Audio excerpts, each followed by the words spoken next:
এখন আমার আর মন খারাপ হয় না। আমি শিখে গিয়েছি কীভাবে নিজেকে ভালো রাখতে হয়। কখনো একা মনে হলে ডায়েরিতে নিজের মনের কথা লিখি, আবার নিজে নিজে পড়ে তা নিজেকে শোনাই। নিজেকে ভালো রাখার জন্য নিজেকে দায়িত্ব নিতে হয়। এতদিনে সেই কথাটা আমি বুঝতে পেরেছি। আগে ভাবতাম অন্য কেউ মন ভালো করে দিবে আমার সুন্দর সময়গুলোকে। এখন আমি নিজেই নিজেকে উপহার দেই।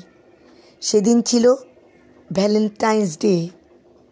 নিজের জন্য সুন্দর একটা ব্যাগ কিনে নিজেকে উপহার দিলাম। নিজের টাকায় নিজেকে উপহার দিতে ভালো একটা ফিল আসে। তাই আমি এখন নিজেকে ভালো রাখতে শিখে গিয়েছি। আরও শিখেছি নিজেকে কিভাবে ভালোবাসতে হয়।